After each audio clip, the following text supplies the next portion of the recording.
আওয়াজ কমাই দিলেন। কোন সূরা থেকে? সূরাতুত তাওবা।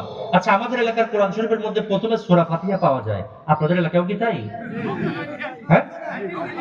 আচ্ছা, প্রথমে কোন সূরা আছে বলেন তো? সূরা ফাতিহা। গ্রামের মানুষ অনেকেই বলে থাকে আলহামদু সূরা, বলে না? তো সূরাতুল ফাতিহা হলো প্রথম সূরা। এই ফাতিহার পরের সূরাটার নাম জানো কি? সূরাতুল বাকারা। সূরা ফাতিহার পরে যে সূরাটা পাওয়া যায়, শুনে থাকলে বলেন তো সেই সূরাটার নাম কি? সূরাতুল বাকারা। সূরাতুল বাকারা। বাকারা। আপনারা কথা বলতে মানে ভয় পাচ্ছেন। আপনাদের মধ্যে এখন ৩ টা গ্রুপ হয়ে গেছে। এক গ্রুপ চিন্তা করতেছে উত্তর দেব যা থাকে কপালে। আরেক গ্রুপ চুপচাপ বসে আছে, দেখা যাক কি হয়, যে যা বলে বলুক। আরেক গ্রুপ দেখা যাচ্ছে যে মানে এদিকেও বলছেন ওদিকেও বলছেন। একটু স্পষ্ট বলতে হবে। কোরআন খুললে পরে প্রথম যে সূরাটা পাওয়া যায়, সূরাটার নাম হলো সূরাতুল ফাতিহা। ফাতিহা। এই সূরাতুল ফাতিহার পরের সূরা যেটা আছে, সূরাটার নাম জানো কি? সূরাতুল বাকারা। সূরাতুল বাকারা। আচ্ছা, আজকে যে মাহফিল, এটি হচ্ছে কবরস্থান দারুল খুদ হাফিজিয়া মাদ্রাসা, তার মানে কবরস্থান সংলগ্ন মাদ্রাসার মাহফিল, তাই না? আচ্ছা, তো মাদ্রাসার যেহেতু মাহফিল, এই যে মাদ্রাসার বাচ্চারা অনেক সামনে বসে গিয়েছে, আমরা সবাই মসজিদ এবং মাদ্রাসার পক্ষের মানুষ, তাই না? মসজিদ এবং মাদ্রাসার পক্ষের মানুষ না আমরা সবাই? আজকে যেহেতু মাদ্রাসার মাহফিল, আমি আলোচনার প্রারম্ভে শুরুতে ছোট্ট একটা প্রশ্ন করে আমার আলোচনা শুরু করব। আচ্ছা, আপনাদের কৃষ্ণপুর, আপনি কি কৃষ্ণপুরের মানুষ? একটু জানতে চাচ্ছি। মাশাআল্লাহ, নারায়ে তাকবীর, নারায়ে তাকবীর। প্রধান বক্তার আগমন, হযরতুল আল্লামা মাওলানা মাহমুদুল হাসান মনোয়ার সাহেবের আগমন। আল্লাহ তাআলা কবুল করুক, করি আমিন। প্রশ্ন হচ্ছে যে কৃষ্ণপুর এলাকার মধ্যে ভোটার সংখ্যা কত? আমার কথা বোঝেন নাই মনে হয়। ১৭০০ না? মোস্ট ওয়েলকাম, সুন্দর বলেছেন। ১৭০০ মানুষ আপনাদের এই কৃষ্ণপুর এলাকার মধ্যে ভোটার। আজকের এই মাহফিল যে আপনাদের কৃষ্ণপুর কবরস্থানের সাথে মাহফিল হচ্ছে, আজকের এই দিনে আপনাদের গ্রামে কি আরো মাহফিল আছে? নাই, তাই না? একটা মাহফিলে না? তাহলে একটি যদি মাহফিল হয়, ১৭০০ যদি ভোটার হয়, আমার মা বোনের কথা বাদ দিলাম। শুনলাম একটু আগে প্যান্ডেল ভরে গেছে, মা বোন একটু আগায় বসেন, পিছনে নাকি জায়গা হচ্ছে না। এখন পুরুষ ভাই এবং বাবাজিদের জন্য আমার বক্তব্য হচ্ছে, আজকে এত বড় একটা প্রোগ্রামের আয়োজন করা হয়েছে, এইখানে আলোচনা শোনা আর বাসা থেকে আলোচনা কি শোনা কি সমান? তাহলে আমাদের সবারই উচিত কৃষ্ণপুরের সম্মান রক্ষার জন্য, সওয়াব অর্জনের জন্য, সগীরা গুনাহ জীবন থেকে মাফ করানোর জন্য আজকের মাহফিলে দ্রুত আসা উচিত, নাকি বলেন? আমরা দোয়া করছি, আপনারা আল্লাহ তাআলা দ্রুত তাদেরকে এই মাহফিলের মধ্যে কবুল করুন। আবারও পড়ছি আল্লাহুম্মা আমিন। তো এই যে ধারাবাহিকতা আছে, এবারে আমার প্রশ্ন, উত্তর দিতে হবে জোরে করে। বলুন তো সবাই দেখি, কোরআন শরীফের মধ্যে সূরা আছে মোট কয়টি? ১১৪। কয়েকজন মাত্র বললেন, বুঝলাম না। ১১৪। কোরআন শরীফের মধ্যে সূরা আছে মোট কয়টি? ১১৪টি। ১১৪টি। এই ১১৪টি সূরার মধ্যে একটা ছোট্ট সূরা, সূরাটার নাম হলো সূরাতুত তাওবা। এই সূরাতুত তাওবার ১১২ নম্বর আয়াত আপনাদের সামনে আমি পড়েছি। যদি আগামীকাল সকালবেলায় চায়ের দোকানে বলে যে আচ্ছা দ্বিতীয় বক্তা আলোচনা করলো, বাগাবাড়ি ঘাট থেকে আসছিল, দূর থেকে তো শুনলাম, কোন সূরা থেকে আলোচনা করছিল, পেঁয়াজ যেন না লেগে যায়, বলবেন সূরা তাওবার ১১২ নম্বর আয়াত থেকে কথা বলেছে। মনে থাকবে সবার? তাহলে কোন সূরা থেকে? সূরাতুল তাওবা। সবাই বলেন কোন সূরা? সূরাতুল সূরা তাওবা। তাওবা থেকে আয়াত নাম্বার কত? ১১২। মাশাআল্লাহ, এটা মুখস্থ হয়ে গেছে। এবার চলুন আমরা আয়াতের দিকে ফিরে যাই। আয়াতে কারিমাকে সামনে রেখে আমরা কোরআনের আলোচনা শুনবো। যেহেতু আজকে তাফসীরুল কোরআন মাহফিল, আমি চেষ্টা করব আয়াতে কারিমাকে সামনে রেখে আলোচনা করার জন্য। আল্লাহ কবুল করুক, পড়েন আমিন। আল্লাহ রাব্বুল আলামিন বলেন, التائبون العابدون الحامدون السائحون الراكعون الساجدون الآمرون بالمعروف والناهون عن المنكر والحافظون لحدود الله وبشر المؤمنين। জোরে বলতে হবে একবার আল্লাহু আকবার। আমার ভাইয়েরা বাবাজিরা, পাবনা জেলার সাদিয়া উপজেলাধীন কৃষ্ণপুর এলাকার ভাইয়েরা বাবাজিরা, আল্লাহ রাব্বুল আলামিন বলেন, ও দুনিয়ার মানুষ, কোরআন শোনার জন্য, কোরআন বোঝার জন্য মানুষগুলো যখন পাগল পারা হয়ে মাহফিল প্রাঙ্গণের মধ্যে বসে যাবে, কেমন করে তারা আলোচনা শুনবে? আল্লাহ রাব্বুল আলামিন বলেন, ওয়া ইযা কুরিয়াল কুরআনু ফাসতামিউ লাহু ওয়া আনসিতু লাআল্লাকুম তুরহামুন।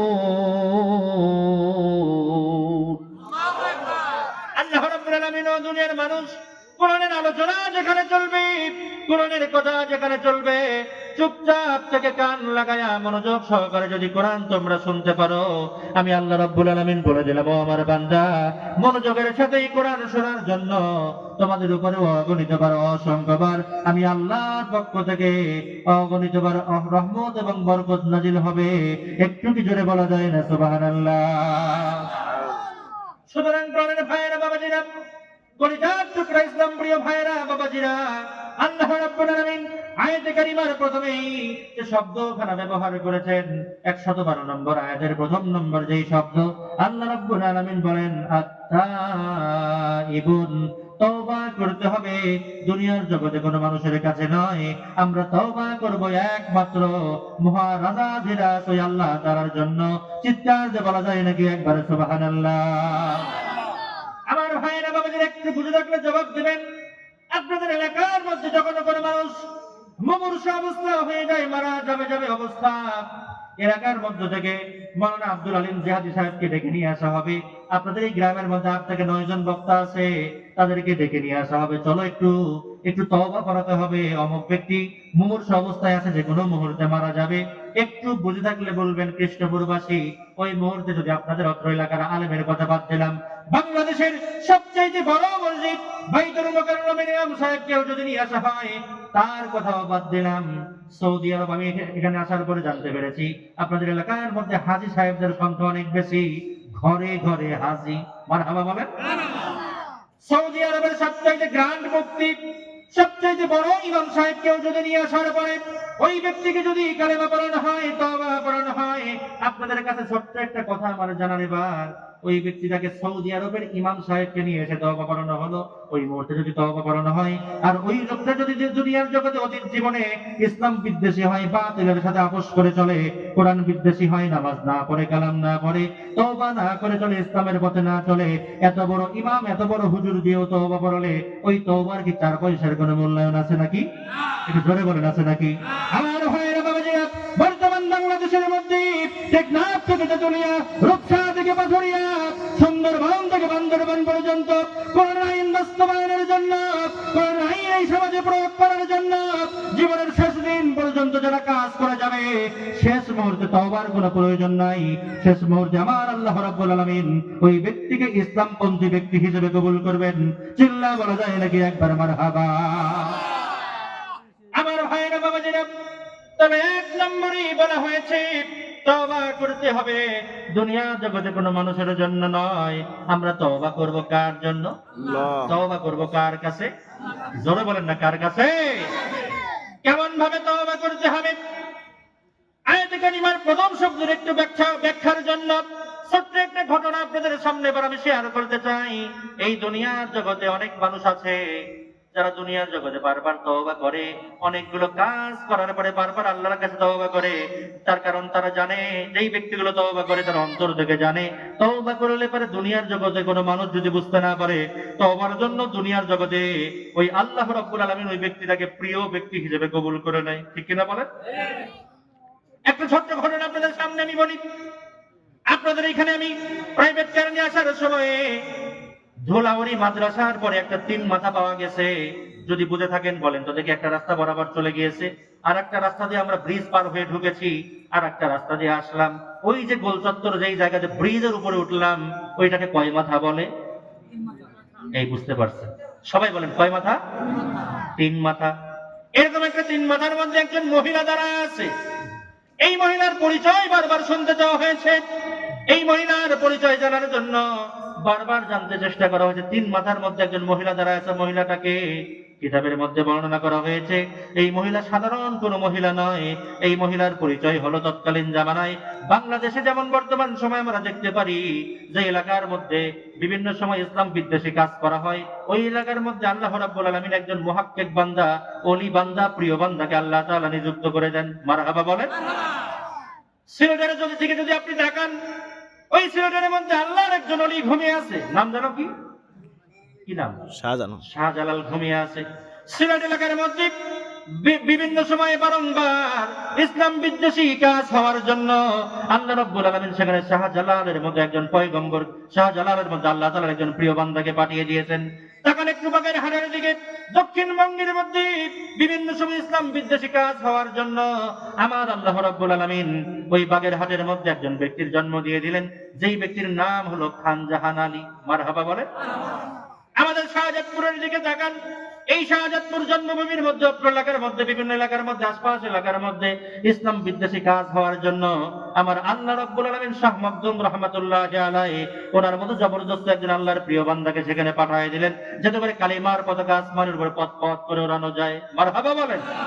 একটা কথা সত্য করে আপনাদের সামনে আমি বলতে চাই, বাংলাদেশের মধ্যে টেকনাফ থেকে তেঁতুলিয়া, রূপসা থেকে পাথুরিয়া, সুন্দরবন থেকে বান্দরবান পর্যন্ত আমার বাংলাদেশের মধ্যে ইসলাম বিদ্বেষী ব্যক্তি বেশি হওয়ার কারণে আল্লাহ রাব্বুল আলামিন পিরোজপুরের জমিনে যিনি ঘুমিয়ে আছেন আল্লামা দেলোয়ার হোসেন সাঈদীর মতো একজন রত্নকে আল্লাহ তাআলা দক্ষিণবঙ্গে পাঠিয়ে দিয়েছে। চিল্লায়ে বলতে হবে আল্লাহু আকবার।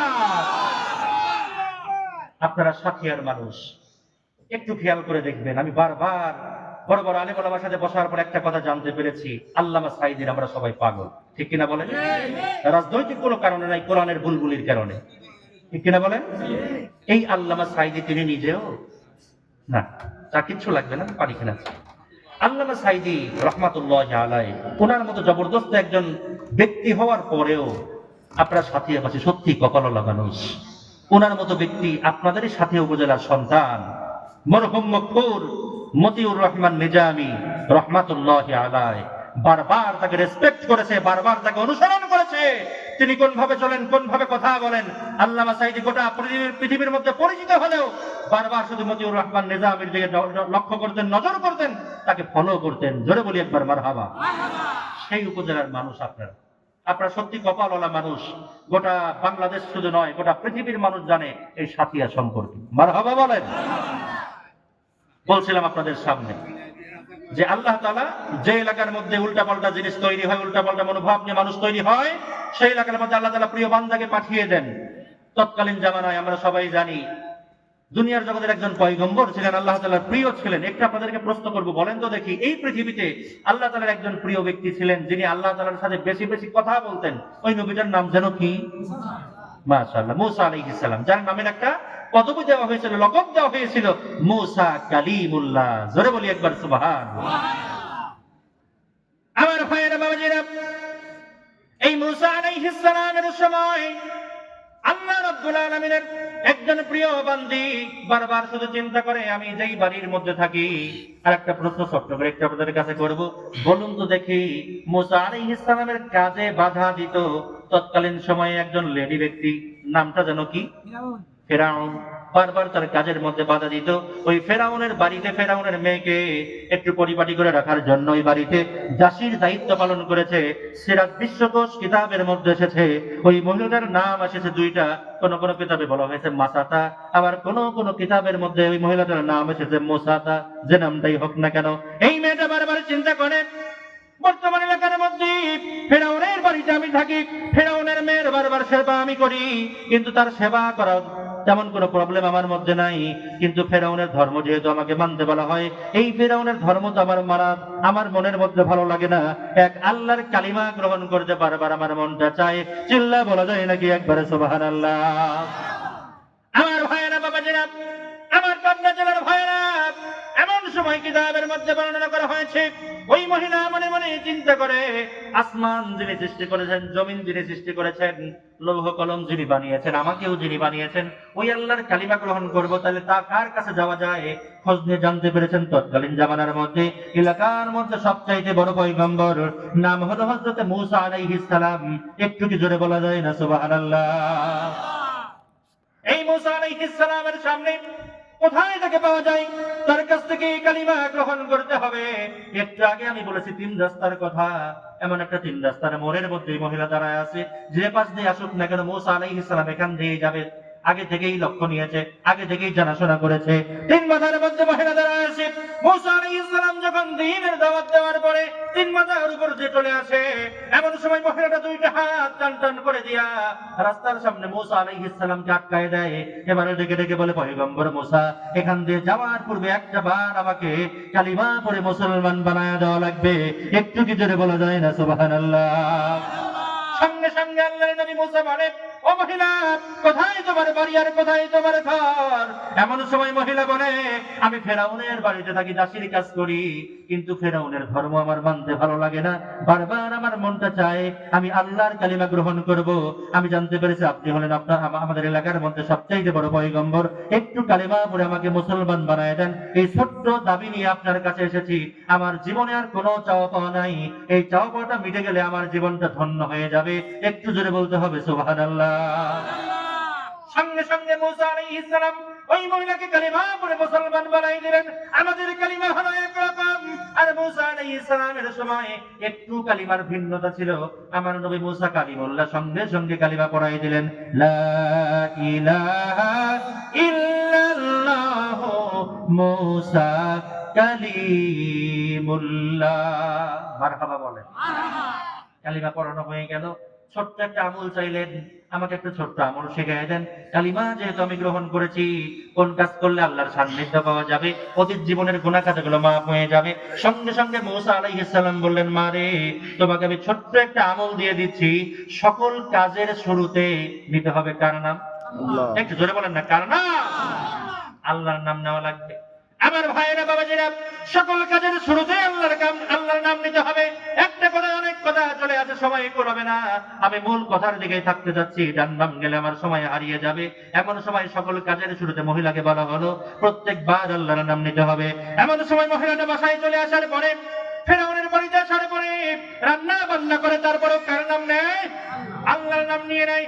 সমস্ত কাজের শুরুতে আল্লাহর নাম নিয়ে নেয়। আমার ভাইরা, বাবাজিরা, সকল কাজের শুরুতে যখন গুনগুন করে আল্লাহর নামটা নিয়ে নেয়, এমন সময় হঠাৎ করে কয়েকদিন পরে মুসা আলাইহিস সালামের কাছ থেকে আমল পাওয়ার পরে ফেরাউন মনে মনে চিন্তা করে, আমার বাড়ির মধ্যে কেমন যেন গুনগুন করে ওই আল্লাহর কালিমা, আল্লাহর শব্দটা আমার কানে ভেসে আসে।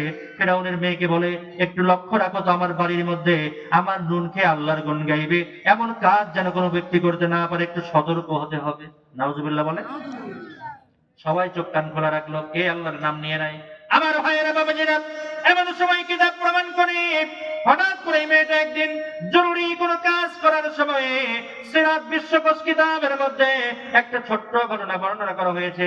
সেখানে বলা হয়েছে ওই মেয়েটা চুল আশ্রাতে গিয়ে হঠাৎ করে চিরুনিটা জমিনের মধ্যে ঠাস করে পড়ে যায়।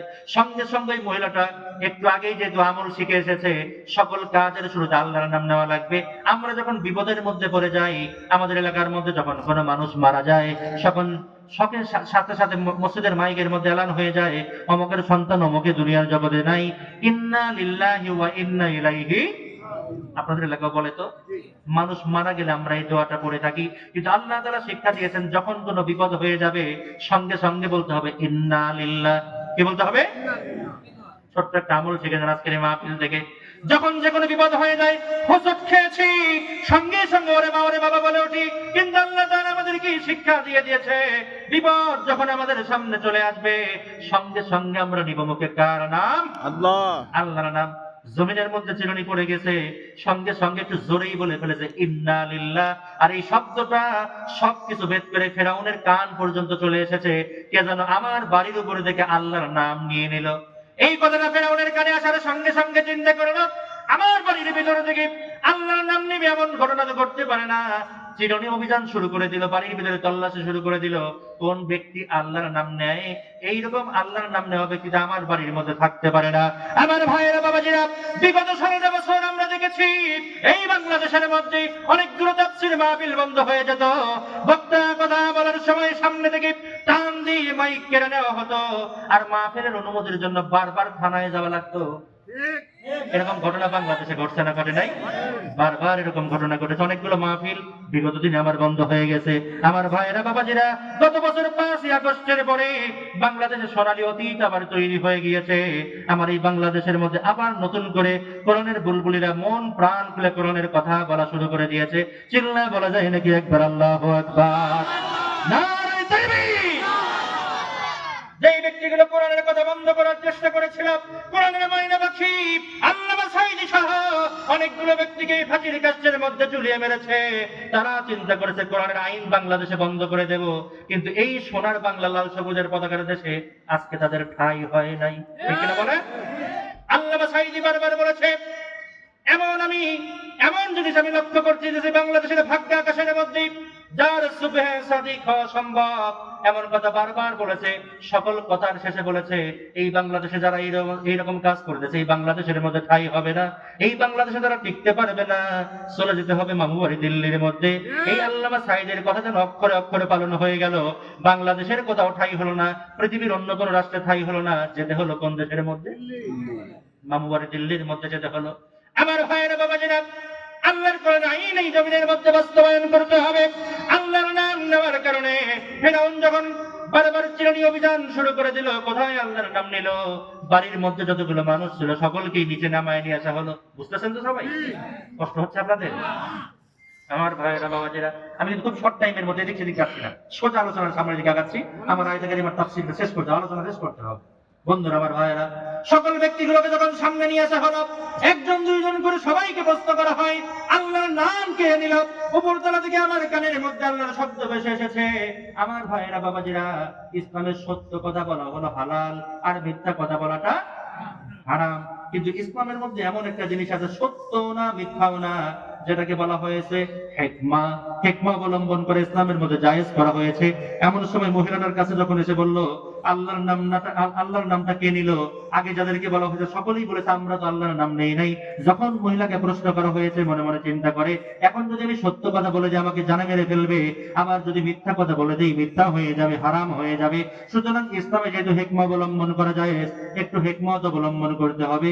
সঙ্গে সঙ্গে মহিলাটা বলে উঠেছিল, ওই কে বলল? মারহাবা কর। হিকমত অবলম্বন করো না, ফেরাউনের অন্তর থেকে সন্দেহ দূর হয়ে যায় না।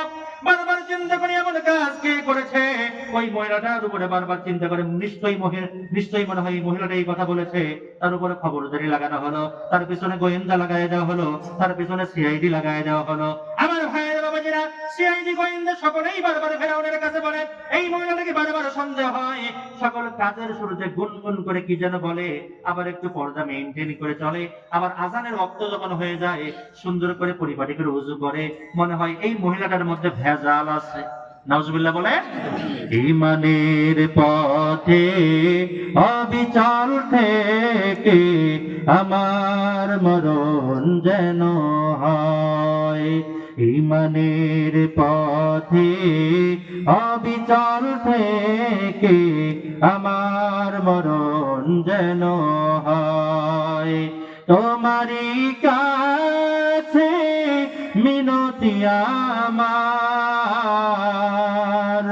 তোমারই কাছে মিনতি আমার, মহামহিম দয়াময়। ঈমানের পথে অবিচল থেকে আমার মরণ যেন হয়। চিল্লা বলতে হবে একবার আমিন। আমার ভাইরা, কয়েকদিন চলে গেল, এদিকে ফেরাউনও ছাড়ে না, মহিলাটাও সত্য কথাটা বলে না। এমন সময় মহিলাটা রাত্রিবেলায় ঘুমের ঘরে চিন্তা করে, যেই কালিমা আমি গ্রহণ করেছি, যে আল্লাহর নাম আমার জবানে আমি নিয়েছি, জীবন চলে যাবে, আমার জীবনের বিনিময়েও এই কালিমার কথা আমার মুখ থেকে কেউ বন্ধ করতে পারবে না। সত্য কথাটা আজকে ফেরাউনের সামনে বলবো। যেহেতু বারবার আমাকে টর্চারিং করা হয়, আমার পিছনে যেহেতু গোয়েন্দা লাগানো হয়, আজকে যদি আমাকে জিজ্ঞেস করে, আমি সত্য কথাটা অকপটে বলে দেব। মারহাবা কর। আমরা জানি সাবেক আমিরে জামাত আপনাদের রত্ন, বারবার বলা হয়েছিল, তাকে সহ অন্যদেরকেও বারবার বলা হয়েছিল, একটা বার শুধু ঘুরে আসেন, কি দরকার আপনাদের? ধন সম্পদ দরকার, ক্ষমতা দরকার, সব দেব। ঠিক কিনা বলেন? তারা কি পিছপা হয়েছে নাকি? ইমানের বলে তারা বলিয়ান হয়েছে, বারবার সামনের দিকে অগ্রসর হয়ে যায়, জান চলে যায় যাবে, কিন্তু ইমান বিক্রি করা যাবে না।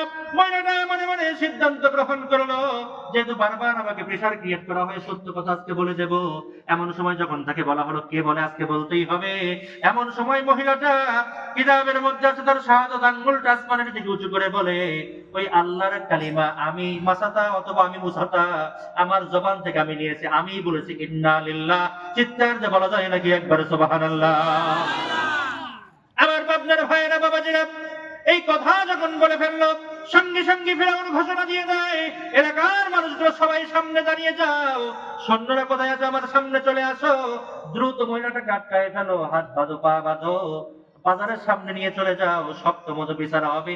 আমার রাজপ্রাসাদে থেকে, আমার বাড়িতে থেকে আল্লাহর কালিমা নাই, আমার ধর্ম বাদ দিয়ে অন্যের ধর্ম গ্রহণ করেছে, আমি শক্ত করে তাকে বিচার করবো। বাজারের সামনে তাকে নিয়ে যাওয়া হলো। বন্ধুরা আমার, ভাইরা, লম্বা করোনা, চাপাই নিয়ে আসি। বাজারের সামনে নিয়ে যাওয়ার পরে মহিলা মানুষ হাত বেঁধেছে, পা বেঁধেছে, বারবার বলে জানে মেরে ফেলবো, এখনো তোমার ধর্ম ত্যাগ করো, আমার ধর্মের মধ্যে ফিরে আসো, মুখ থেকে আল্লাহর নাম মুছে ফেলো, খবরদার কোনোদিন আল্লাহর নামটা তুমি নিবে না। এমন সময় মহিলা ডেকে ডেকে বলে, ওরে ফেরাউন, আমার জীবন চলে গেলেও আমার জবান থেকে আল্লাহর কালিমা কেউ দূর করতে পারবে না। একটু কি জোরে বলা যায় না সুবহানাল্লাহ? ফেরাউন মনে মনে চিন্তা করে, ওকে জানে মারলেও হবে না, ওর জানের ভয় নাই, একটু খবর নেওয়া দরকার তার বাড়ির মধ্যে কে কে আছে। খবর নিয়ে জানা গেল বাড়ির মধ্যে তার স্বামী বেঁচে নাই, কলিজার টুকরা দুইটা সন্তান, ছোট্ট সন্তান যার বয়স হলো 3.5 বছর, আরেকটা বড় সন্তান যার বয়স হলো 7.5 বছর। বিশ্বকোষ কিতাবের মধ্যে আসে দুইটা সন্তানকে ধরে নিয়ে আসার কথা ফেরাউন বলে দিল। দুইটা সন্তানকে বাড়ি থেকে ছোট্ট কবুতরের মতো করে শক্ত করে ধরে ওই মহিলাটার সামনে নিয়ে আসা হলো। বারবার বলে, মুখ থেকে কালিমা যদি দূর না করে দাও, তোমার কলিজার টুকরা দুইটা সন্তানকে ধরে নিয়ে আসা হয়েছে, তোমার চোখের সামনে তাদেরকে মেরে ফেলবো। এমন সময় কিছুক্ষণের জন্য মহিলাটা চুপচাপ চোখটাকে নিচু করে জমিনের দিকে তাকায়, আল্লাহকে ডেকে ডেকে বলে, আল্লাহ, আমার জীবন হয়তো চলে যাবে, আমাকে হয়তো মেরে ফেলবে, কোনো আফসোস নাই, আমার কলিজার টুকরা ছোট্ট ছোট্ট দুইটা সন্তান, আমার সন্তান দুইটার জন্য আমার বড় মায়া লাগে, বড় কষ্ট লাগে, আল্লাহ তোমার কাছে ফরিয়াদ জানাই, আমি কি মানের পরিচয় কিভাবে এবার দেবো। এমন সময় কিছুক্ষণ চিন্তা ভাবনা করার পরে বড় সন্তানটা 7.5 বছর বয়স মায়ের দিকে নজর করে বলে, ও গো আম্মা জান, আমি আপনার কাছে একটা ছোট্ট কথা বলতে চাই। জীবন হয়তো আমার আজকে চলে যেতে পারে, চলে যাক, কিন্তু যেই কালিমা আপনি গ্রহণ করেছেন গো মা, ওই কালিমা আপনার জবান থেকে আপনি দূর করবেন না। আমাদের জীবনেও, আমাদের জীবনের বিনিময়েও আপনার জবানে আল্লাহর কালিমা আপনি জপতে থাকেন। একটু কি জোরে বলা যায় না সুবহানাল্লাহ? আমার ভাইরা, ছোট্ট সন্তান, ঈমান আছে না নাই? পাকা ঈমানদার।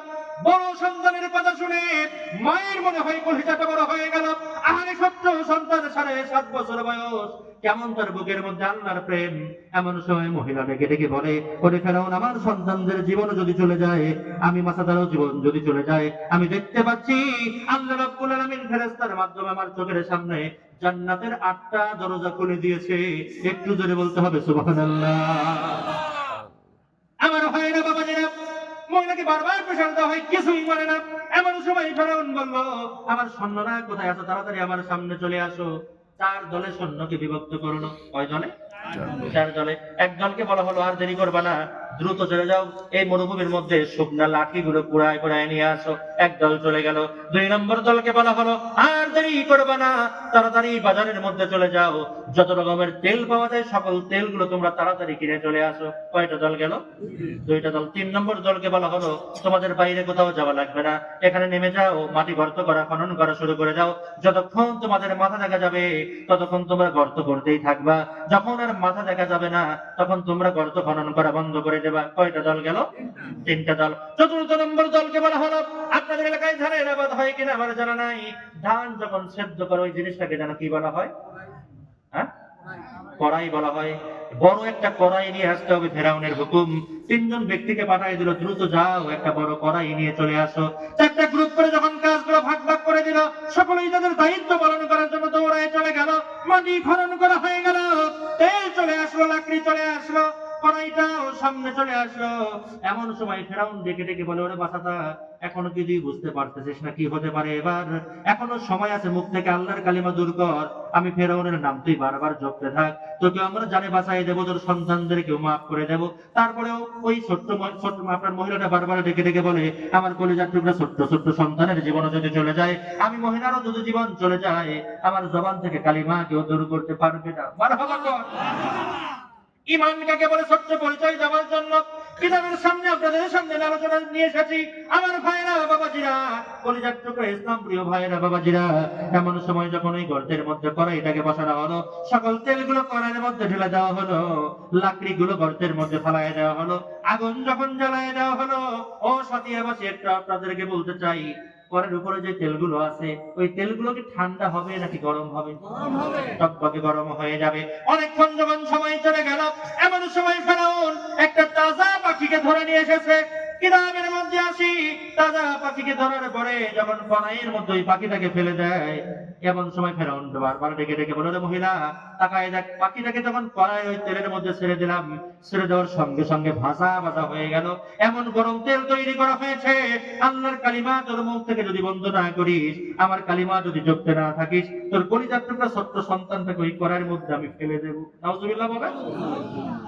কিতাবের মধ্যে আছে মহিলারা কিছুই বলে না, বারবার বলে আমার মুখ থেকে কালিমা দূর করতে পারবে না। লম্বা ঘটনা, ছোট্ট সন্তানকে ফেরাউন থাবা দিয়ে ধরেছে।